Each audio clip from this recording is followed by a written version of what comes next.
local communities to assess damage and needs, coordinate with local emergency operations centers, and support the DART search and rescue operation.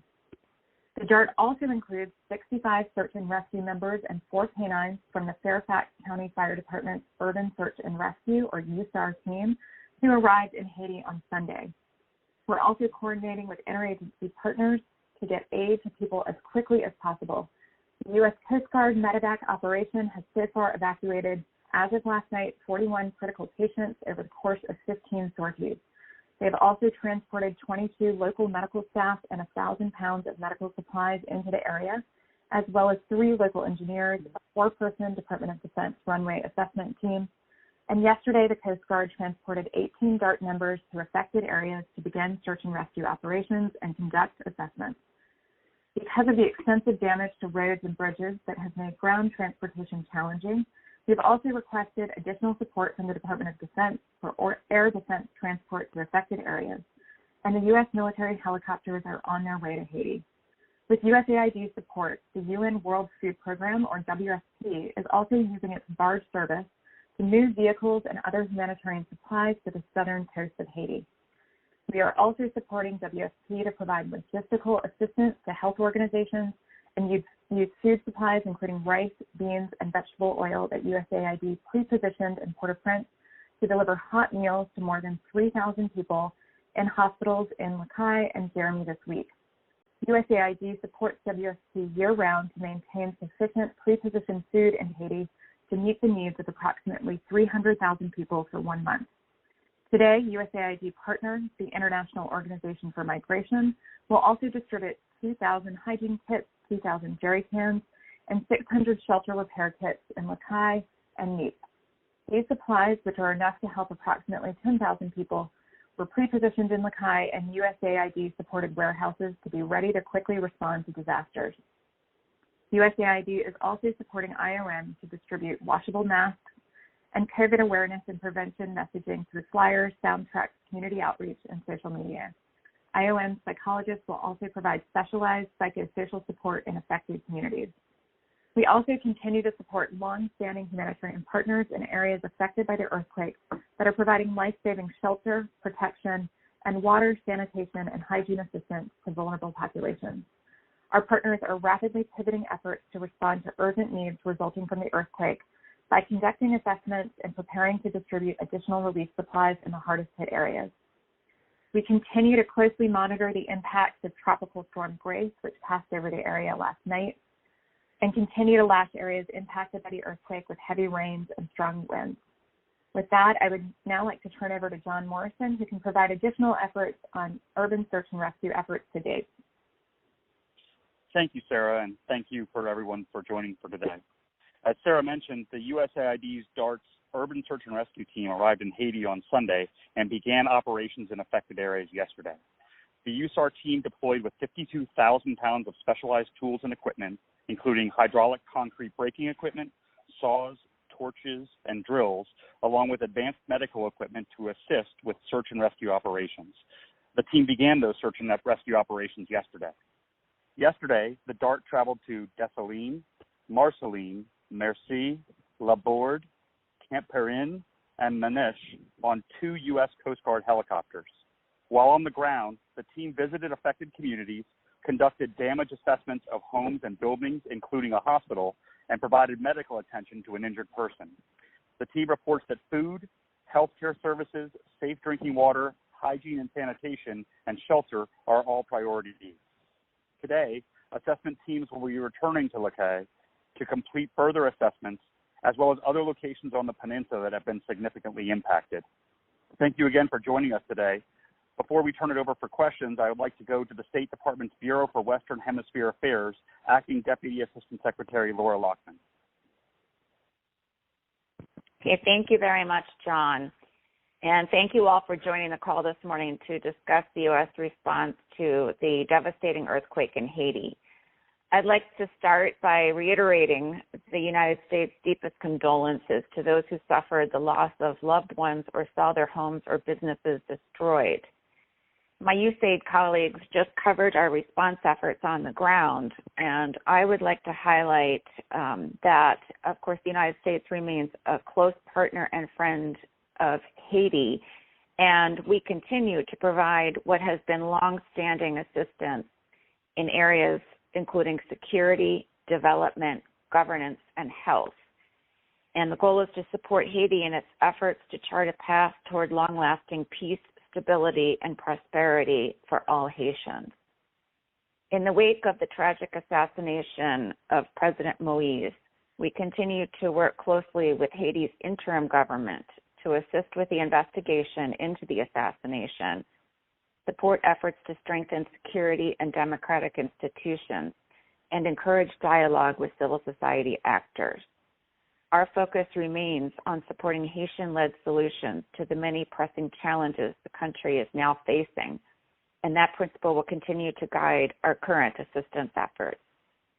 In this profoundly challenging time, it's crucial that Haiti's interim government, the private sector, and civil society work together in the interest of the Haitian people to recover and rebuild. The United States stands ready to offer all appropriate assistance and will continue to work closely with our Haitian partners to determine how we can best support recovery efforts. Thank you. Thanks, Laura. Roxanne, we're ready to take some questions. Certainly. Ladies and gentlemen, if you would like to ask a question, please press 1, then 0 on your telephone keypad. You may withdraw your question at any time by repeating the command of 1, then 0. Again, if you have any questions, you are in queue. Please press 1, then 0 at this time. And again, ladies and gentlemen, if you have any questions or comments, please press 1, then 0. You are in queue. Our first question then is from the line of Teresa Welch. Please go ahead. Thanks so much. Can you hear me? I can hear you, Teresa.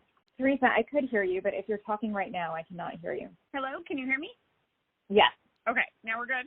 Yes, Teresa, your line is open. Are you speaking? Yes, can you hear me? We can hear you now. Please go ahead with your question. Okay, great. Could you talk a little bit more about how the storm is impacting recovery efforts and how that is perhaps making your work more difficult, and how local Haitian partners on the ground are also working as quickly as possible to be responding amidst the multiple disasters at once? Thank you. Thank you for that question, Teresa. We will know much more today. We have additional DART staff that are headed out to the region as we speak to assess how the impact of the storm, which passed over last night, has compounded need following the earthquake. So we did have to suspend operations at kind of late yesterday afternoon, but we're resuming this morning, and we'll have a better picture of needs in the coming hours. Our next question comes from the line of Christopher Sherman with Associated Press. Please go ahead. Hi, good morning. Thank you. I wanted to ask about growing level of frustration and anger. Our teams on the ground this morning in Lake Sky are talking about, much more aggressive anger directed toward not only the press, but the rare sighting of any sort of government official at the scenes where they're still working to recover bodies from the rubble. Just wondering how that is affecting your operations, or how you expect to do that going forward.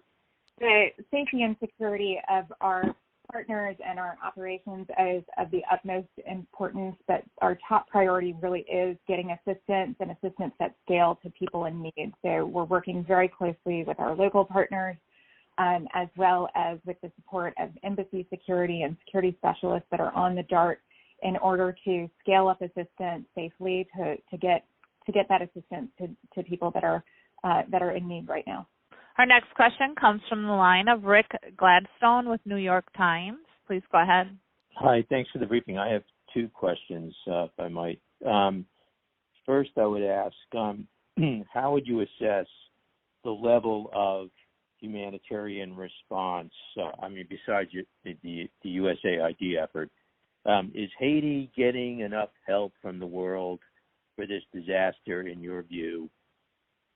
And my second question, if I can just slip it in right quickly, is for the Fairfax urban search and rescue team, have you found any sign that there are still people alive buried in the earthquake rubble? Thank you. Okay, I can take that first question, and then I'll ask my colleague John to jump in on that second question. On the first question, we certainly are working with international partners to scale up assistance. Much more will be needed in the coming days and weeks. Already there are regional responses from the Dominican Republic, from Colombia, from Jamaica. We're in close touch with the UK and the European Union to help influence their plans for response. And the UN has responded as well, not just the assistance that I noted from the World Food Program or the International Organization for Migration, but yesterday Martin Griffiths, the UN Emergency Relief Coordinator, announced that he was releasing $8 million in additional assistance for the Haiti response. And this is John from the Fairfax County Urban Search and Rescue Team. We have not yet found any signs of persons alive trapped in buildings. There have been rescues made in previous earthquakes up to 8 to 10 days after the earthquake. In 2015, our team, along with Los Angeles County, pulled a teenage boy from rubble 5 days after that earthquake. Time is a factor, though, which is why the teams have hit the ground running to try and reach those people that have been trapped and make sure we work with local emergency response officials to make sure that our search and rescue is prioritized in areas that are affected the most. Our next question comes from the line of Liz Stark, CNN.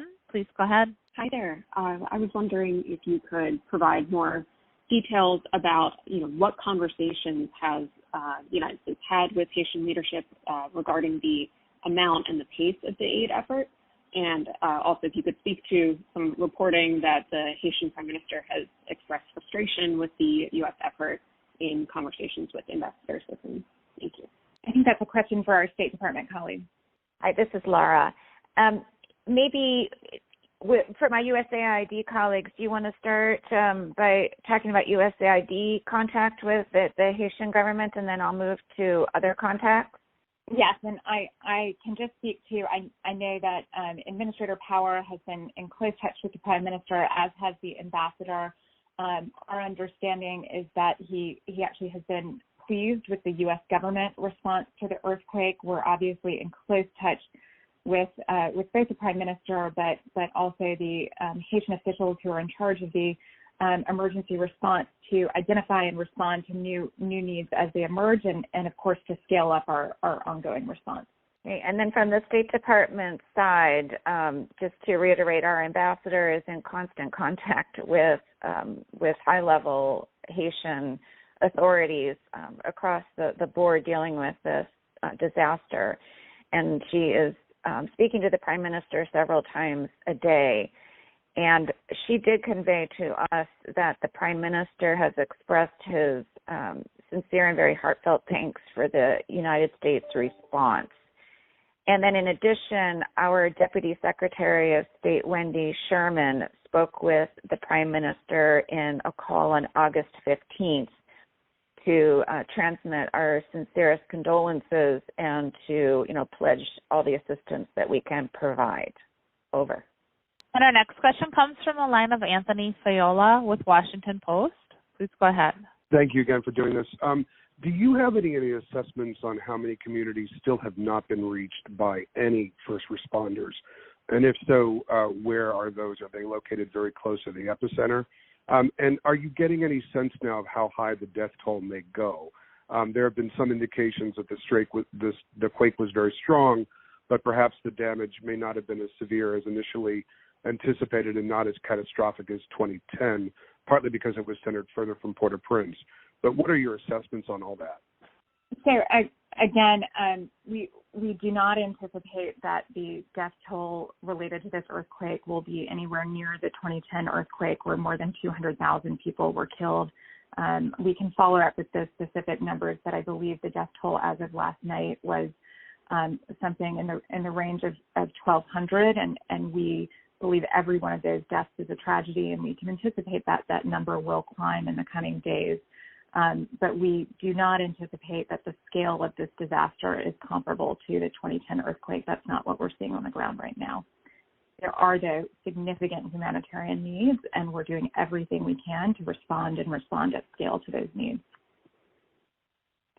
And this is Laura Lockman. If I can add that the Civil Protection Agency put out some numbers late yesterday that the death toll had risen to 1,419 with 6,900 injured.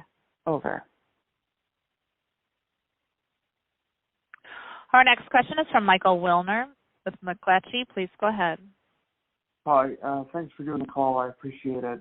Does the U.S. plan to send engineers as part of the disaster response? And also in 2010, my understanding is the U.S. declined to provide tents to Haiti because they wanted to encourage rebuilding. What's the position on that at this point? Is there a plan to provide tents? If you could be specific on that. Thanks. Michael, I'm happy to follow up on the specific question of planning around tents. I don't have that detail right now. And could you repeat the first part of your question, please? Sure, of course. If the U.S. plans to send engineers as part of the disaster response team. John, do you want to take that Yep. question? I think that engineers were part of the crew that the U.S. Coast Guard carried out yesterday, but Absolutely. The Fairfax County Urban Search and Rescue Team deployed as part of the DART with 3 engineers. They're structural engineers that have been around the world for many disasters. So they are part of our team and are part of the DART out there assessing these buildings to make sure that we are safe when we're operating them and whether they are structurally sound. Thank you. And our last question comes from the line of Cassandra Garrison, Reuters. Please go ahead.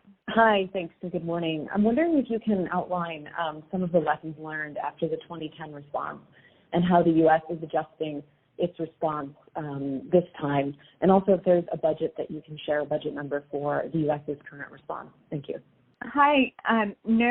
No budget number yet.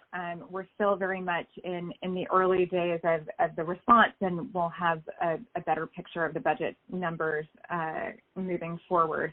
But in terms of lessons learned, first and foremost, the lessons have been around preparation. So we've worked closely with partners in Haiti for several years now to make sure that we have local response capabilities on the ground before a disaster strikes.